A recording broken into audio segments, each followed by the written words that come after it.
Hello and welcome back to my channel. As you can see, we are back for some more repots.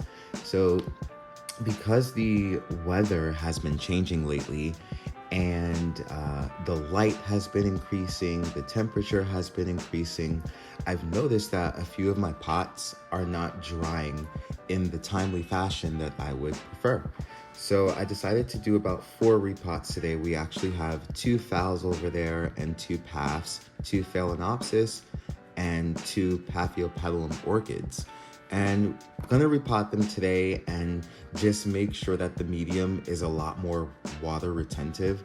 And I guess I'll also explain as to why these setups aren't very water retentive, because we do have one that's in all moss and we have one that's in a pretty larger pot in all bark.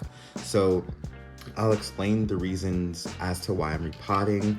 And also, a friend of mine was sort of telling me that I should probably include my products that I use, although I don't use anything crazy. So just to start, my collection is in what I like to call a double cup method. So, excuse me, I have a cup that I poke holes in with the soldering iron, and then I put them into a cup that doesn't have any holes in order to gauge if I'm gonna need a reservoir or maybe if I don't.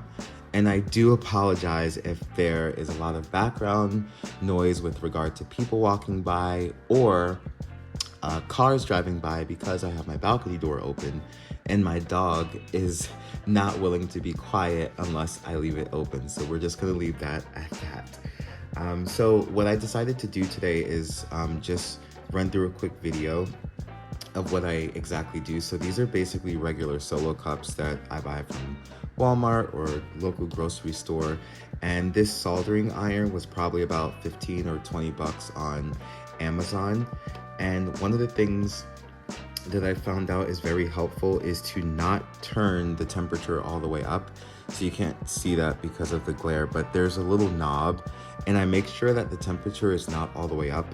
I have experimented with this, and if you turn the temperature all the way up, not only do you have to deal with the very bad burning smell, but when you poke the holes in the cup, the plastic drags everywhere and it's very messy. But I just wanted to show you really quickly with my last cup. I did this to 3 cups and I saved the last for you. And as you can see, not only is the plastic just staying in one spot and not sort of sticking to the soldering iron, but I am not plagued with a putrid smell of burning plastic over here. So that's always great. And as you can see, my method, I poke about 5 holes in the bottom, and then I go around the sides from the bottom all the way to the top. So I have poke holes all around the bottom here. And now I'm just going to the center of the cup to poke my holes. And again, no smell, which I'm very grateful for. Maybe because I have the balcony door open, but the fan is on low and I just doubt it's because of that. So here we go around the cup. And now I'm just doing a layer of holes at the top. I do the top, the middle, and the bottom to ensure that there's ample aeration. And now we're done with that. So with these soldering irons, or at least with mine, it doesn't have an off setting, it just has a low setting. So I always make sure to completely unplug it when I'm done and just place it somewhere so it doesn't burn anything.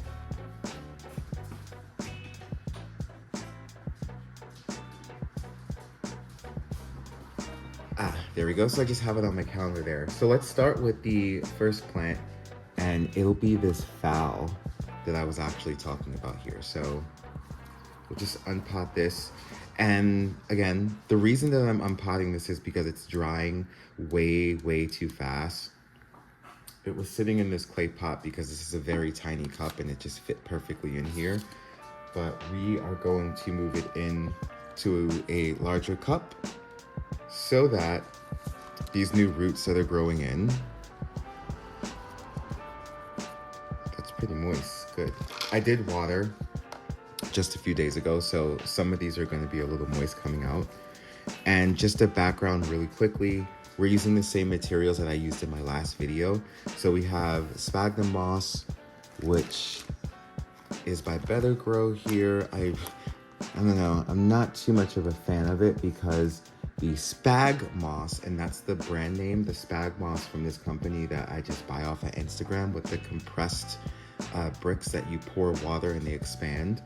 The strands just seem better, and this actually is the moss from the spag moss that I purchased. As you can see, it's very fluffy, it doesn't compact. And then we have this moss, it's very, very different. This isn't even wet yet, and it's already dark. So let's go ahead and put some of the moss at the bottom of the cup. I do like to have moss at the bottom of the cup because in my experience, it tends to promote optimal moisture retention in the cup.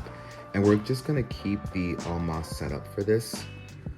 Got a couple of dead roots in the bottom here, so, oh, they're actually not dead. They're hard, so we'll leave those on, but this came off, so we'll discard that. And that's very natural to happen during a repot. So we will just keep the moss set up for this. And what I'm doing is just filling the bottom of the cup to make sure it matches. Dipping that in there. So go ahead and add some more moss. And that's pretty perfect there. So I'll leave that there, stuff down the sides to get it down deep in there. And we'll add some moss to these pockets that I'm now seeing. So just add some moss in there. And the trick with moss is that you want to make sure that your orchid is snug in the pot, but you don't want to make it too tight. I always make the comparison between skinny jeans versus slim jeans. So you want to make sure it has a nice slim fit in the pot. So cover as much area as you can without making it extremely tight to the point where things are bulging, and when you water, you'll notice that the cup itself will expand quite a bit and start cracking, and that's a sign that you've probably over potted with the medium. So this seems potted up. What I like to do is keep the top very loose and just add a little bark. I saw in some channels that I think it was Miss Orchid Girl, to be quite honest, that the algae will actually build up on the top of your pots very quick if it is exposed to light. And I, grow my entire collection under grow light. So for the most part, there is light even on a cloudy day. So there you have it. My first one's potted up, and we will put that in the cup and add some water to moisten the medium and settle everything. Oop. Actually, what I want to do first is add in some fertilizer. So I'm a big fan of slow release fertilizer because it doesn't feed when it's not supposed to. And what I mean by that is that it's temperature released as well as time released. So it releases slow for orchids, but it's also a temperature release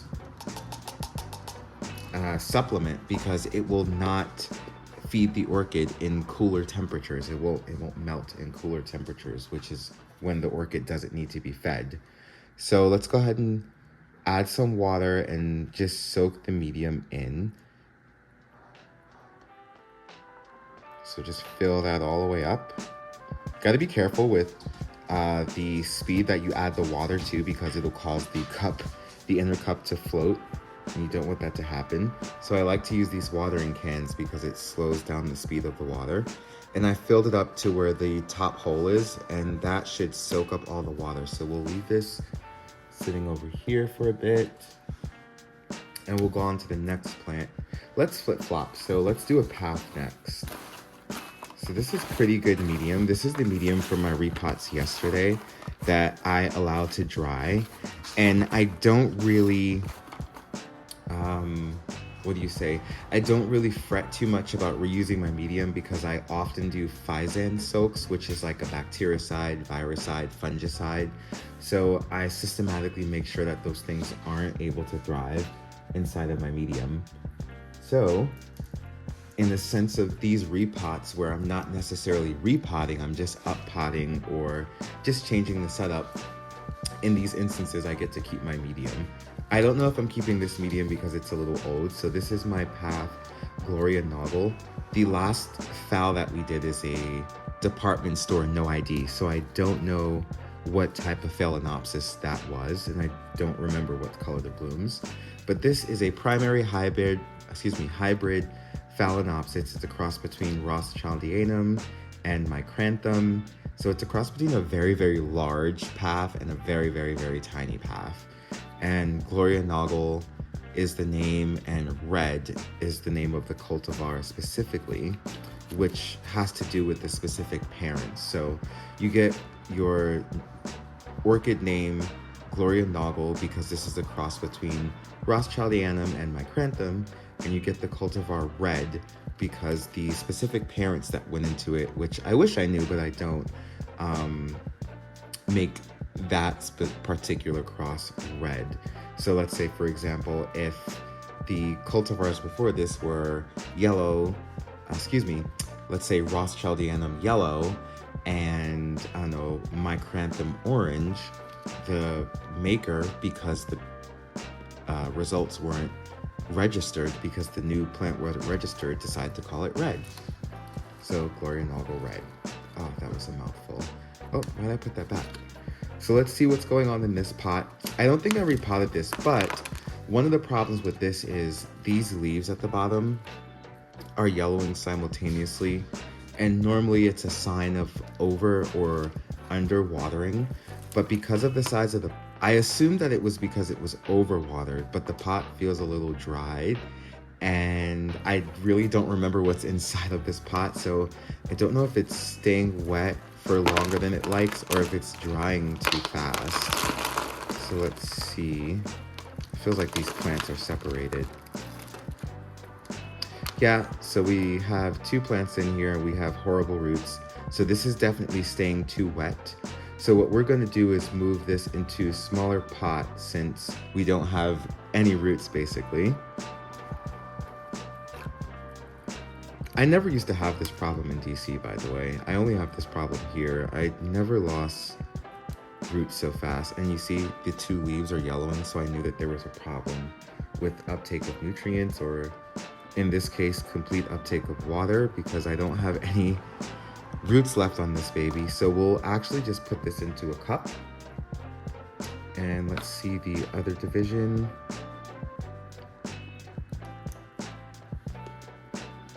Yeah, all these roots are bad, but I never fret because although, oh no, this one's not so bad. It's a little hard. This one, take off.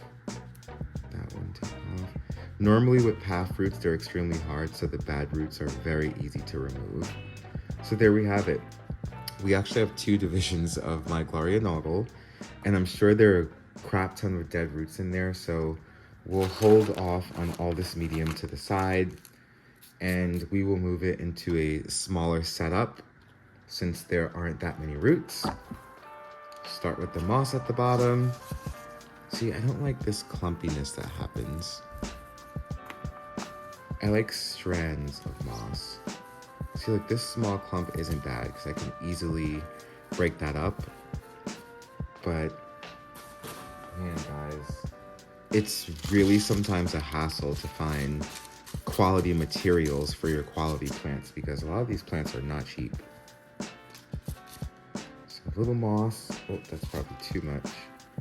I only want a little moss throughout this cup. I want it to be primarily bark. And when I was in DC, I actually used to grow most of my collection in primarily small bark. And it doesn't work here for this setup like at all. And I'm already seeing that this, I probably should have dampened this moss so I could ensure that it was connecting throughout the pot. But the good thing with small bark is that it retains so much moisture that you don't have to fret about the moss connecting unless you're using a bigger grade bark. But yeah, when I was in DC, the humidity was just so good even without humidifiers. So I never worried about things like the pots drying way too fast. So we'll just keep these actually in the same pots and we'll put them close together in the center because I don't know where the new growths are going to grow from and I want to save on space. So let's center those, perfect. One thing I learned about paths is that they love moisture, but because they don't like to stay wet too long, they actually don't like a lot of moss. So it just sounds so contradictory towards them being moisture-loving orchids, but it's something that you learn when you start to take the hobby seriously about how to balance your moisture. And the one thing that I love about small bark is that it allows for that. You can basically grow like your houseplants in small bark. So this one came up a little, so I'm just gonna make sure it's a bit further down and try to hold those a bit more into place. But again, yeah, the small bark grade does hold moisture. Of course, not as long, not as well as sphagnum moss, but definitely on a level where if you throw a little moss in there, you can just get away. Ooh. Sorry about that, I don't know what he hears. Anyway, if you throw a little moss into your small grade bark for your just regular houseplants, it'll work. It will work. This setup is extremely water retentive and at the same time airy because of the amount of perlite and the fact that it's bark and not dirt. So that in itself already gives you an option for aeration. But again, the grade allows for all that water retention between all the crevices. And it looks like we're done with Gloria Noggle. So I like to make sure that the base of my path is completely covered. And I don't want to use a lot of moss. Oh, I should probably use some more bark in there. I don't like to use a lot of moss at the base because I don't want to promote any rot. Keeping too much moisture on the base of your plant, any type of plant, will promote rot. So I do have things like fans in my grow space setup, but I don't rely completely on my fans. I rely on my actions as well. And I almost dropped my camera. I don't rely on the fans alone. I also rely on prevention and preventative measures so that I don't have to rely on my fan. My fans are a backup, you know? So voila, that's done. Let's put the tag back. I always end up putting them back nestled in their shells and realize the tag is still sitting on the counter. And now I have to like finagle everything to put the tag back in. So let's go ahead and water that. I'm never concerned about water on the leaves too much because of my fans. And because it's so warm here, I'm not worried about when nighttime coming around, the temperatures dropping and there being problems of rot. Only in the winter time because I do run my air at times. But now, no, pretty good. So this stuff I'm gonna actually try to keep all of this in this pot because I'm not sure if I'm gonna reuse it because I'm gonna have to remove all those dead roots that are in there if I'm going to reuse this bark. So not sure. So next up, after that path, we have a phal. So this is one of my phals from from Norman's. It's a mini Phalaenopsis. The name of it is Llewellyn Claire Galaxy. Sorry about my nails, guys. A bit of a rough guy here, even though I have an office job. Yeah, I don't know what the cross is. I just have the name, but it is a clone, so it's going to look like whatever I purchased. It's going to look like whatever picture was advertised online at the time of my purchase. And this one isn't doing so bad, but it's drying way too quick. As you can see, I don't have a lot of dead roots, so I'm not going to be doing a lot of removal of anything. And the dead stuff here is at the ends. And when you're removing dead ends from a Phalaenopsis orchid, you can actually keep the live portion of the root that you're pulling it off of, because it can branch and it'll just keep going. Just make sure you get rid of anything that's mushy and papery, you know, see that? Mushy, papery, and then all this, regardless of the color of it, as long as it's hard, it's good. Let's see, do I want to put the roots into a cup or keep this big pot and just use a bit? See, the reason why this was drying is because the bark grade was too big, but if I kept this pot and used smaller bark grade, it would be fine. But I think I'm actually going to just squeeze this into this cup, because this, I don't know, this is a little slow growing for a phal. So I think it'll give me a year still, even if I just kept it in the cup. And because this medium is good, I'm gonna reuse that moss that just came out of the cup. And it looks like this root system is gonna take up most of the cup, so we'll just put that in there and put the medium around it. Looks like I don't have to fill up any of the bottom first or anything. So you can just put the medium nice and around there with pieces of moss. So there's some pieces of moss in there and then more bark. And again, I do love this smaller grade bark because it just gets into all the crevices that you need to be completely covered for that maximum moisture retention. And then you just throw in your pieces of moss and the bark will settle it all down, and it will further settle it down once everything becomes moistened and wet after that initial water after a repot. So a lot of hobbyists and growers do like to, let me just open this drawer for the pup over here. The water is in the lower cabinet over there, so he will whine when he needs to drink his water right over there in that cabinet.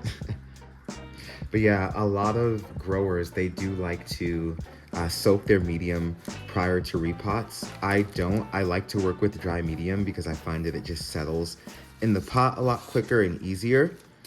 And I like to water after to make it settle further.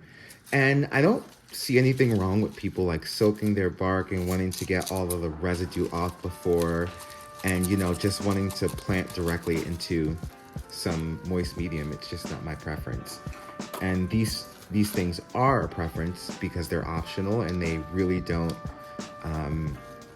affect the progress of your plant if you're going about things the right way.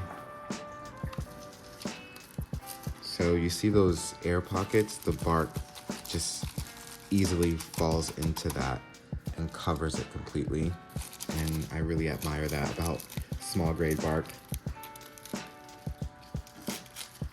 And then if you're living such as a place like DC where you can use an all bark setup, and because an orchid like a phal can go with being dry for a while, if you have a decent humidity, you don't have to water often.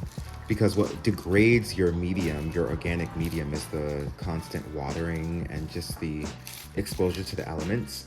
And because it's in the pot, there's not a lot of exposure to the elements. So it's primarily just the watering that speeds up the degrading of the media, which is why you'll often hear that recommendation of repotting annually, because organic medium will normally break down annually with the frequency of watering that most of us partake in, which is normally about once a week and sometimes even more, which is a climate like mine. You know, I have this double cut method that I grow in, thankfully, to think of, and adding moss in here to allow me to water once a week or sometimes less.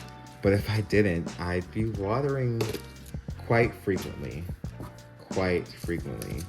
I don't know why this has two tags, but I'm keeping them both. They both say the same thing. don't know why there's a white one and a pink one. I don't know, maybe like Norman has like these private collections, so I like to think sometimes I have a plant from his private collection. So maybe there's a private collection tag on this and then a general sale tag. Yeah, so that's filled up again to the holes that are at the top so that that moisture will seep down into the plant. And now we have, yeah, this is all good medium, so we'll just leave that there. And our final path, oh, that last plant, I did name it. Our final path is, so this tag is, it says Godefroy, but I keep the tag to know where I got the plant from. I actually think it's Leucochilum because the bloom, after it did bloom, the pouch on the bloom did not have any spots on it. And normally that's a sign of a Leucochilum and not a Godefroy. What, you wanna go outside, boy? Let me finish this repot and then we'll go outside, okay? I don't know if you can hear him in the background, but he's whining. Oh man, guys, I used to put rocks in the bottom of my pots. So don't do that. Unless it's for weight, don't put things like rocks because these things have minerals on them that will dissolve into your water. And on top of that, when you look up theories on how a water table works, the water table just becomes raised when you put things like rocks, so it doesn't increase the drainage. It just changes where the water table starts in your pot. So I thought that was interesting. So this is actually in small gray bark already, but the problem I'm having, see how dry that is? The problem I'm having is the pot is too small. And look at that, do you see? So a couple of weeks ago I had to water with my tap water, and that's what it does, ladies and gentlemen. When you have hard water, it causes mineral buildup inside of your pot. So we are not going to reuse this, actually. It's okay that some of it's falling in there. I'm gonna try to just dispose of most of this medium. It's very hard to dissolve too, because on, you know, those watering days where I'm desperate and I do like put my tap water into whatever water I have left, I do flush after, and you can see with a ppm of over 400, it's just not conducive to your plants. And now I am beginning to remove dead roots. Most of these aren't dead, thank God. But there are a couple of moist roots just can be pulled off from the base here. I do also have an older growth, so this is gonna have a couple of dead roots, and this is gonna have most of the new roots that come in, this newer growth. It's interesting, Pathiopedilums, they do grow. So these sections where the leaves are, a new fan grows out of that. So this one actually grew out of a section earlier, and then the leaves from that sort of fall off and prepare for that new growth to take off. Yeah, so the center of this was like staying moist, but the outside was definitely drying. And the fact that some of these roots are actually, I don't know, partially covered in some of this mineral buildup, but they're still alive, so I'm gonna leave them on. This is being trashed. All right, so let's get our pot ready. So I used to soak a lot of my plants in a Physan solution, that fungicide, bactericide thing that I was talking about earlier. But I don't do that anymore because I systematically water with it now. So I add about a teaspoon per gallon in my water. And I primarily do this because it allows me to share it. It allows me to reuse the water with all my same plants and not worry about the sharing of any type of, I don't know, viruses or bacteria that might be on one plant and not another. So we'll go ahead and actually use most of this medium that was in here because it was actually already a small medium grade with some moss in it. And then I'll return, oh, some big pieces got in there, but that's okay. See, I don't like these air pockets, and it's because the roots are stopping the medium from falling, and that's where your small bark comes in. So add some of that small bark in. Sorry, I added it over there, but I wanted to see. I wanted you to see it actually, how easy it is to put it down in the pot by squeezing the edges of your pot. You could also use a bamboo skewer, but I was messing up a couple of roots and I found out that these gentle but quick squeezes get the medium down fairly quick and efficiently. So now we'll add in a bit more moss. Sorry, I had some moss from foul earlier that I keep reaching over. Let's put that back into frame. Yeah, so I like to put moss definitely near the base of the orchid, but just not a lot.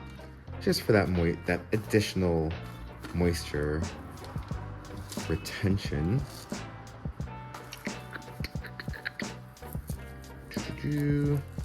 I hope you guys leave some comments about your own growing styles. I can see a lot of people leaving comments, and I'm really glad that people are starting to participate so we can all figure out methods to be really good at this hobby, because I've learned that the best way to learn is to learn from like someone who has the experience in doing it and not reading some general care guide, because the general care guide often doesn't tell you why. But when you listen to people speaking from their experience, they often, not always, but they often have a reason as to why they're saying something that may sound mad to some people, but they're showing you results, such as people that grow their collections in all water. You know, like that's so cool to me, but I could never grow my collection in all water because I enjoy watering, and because I also saw how much work it takes into cleaning like the algae and stuff off of the pots, and I just rather like repot with fresh medium or learn how to water properly so that I can reuse my old medium. So we are all done, guys. I'm not really stressed out about the water reaching all the way up when I fill this, which actually just ran out, because I have moss touching everywhere. So the water that's at the bottom filling up will eventually get to the top. Or because I have the holes up here, I can tilt the pot and just evenly distribute the moisture, but that takes too long, so I'm not gonna do that. Okay. So I actually forgot to add in some of my fertilizer into the other plants. So I'm just gonna do that really quickly. I'm not really worried about, you know, it not dissolving this time because I don't have water, because when I'm draining, when I'm pouring it out, I can just easily take this water and pour it right back onto the top of the cup and just re-wet the additives that I unfortunately added in so late. So where is my fertilizer though? I'm always misplacing things. Oh, all these dead roots are sitting on top of it. I'm always misplacing things. All right, so let's add some of the fertilizer in here. And again, I don't add this whole teaspoon. This whole tablespoon. I just lightly cover, and I don't worry about how much there is because orchids are not huge feeders. I know phals can be pretty big feeders if they're a large plant and if there's a large root system.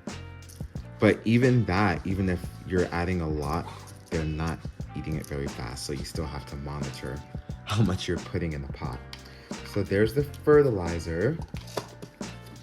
And now I just want to add a bit of my garden lime. I don't add this to a lot of my phals because a lot of my phals are in all moss, and this stuff will make your moss rock hard.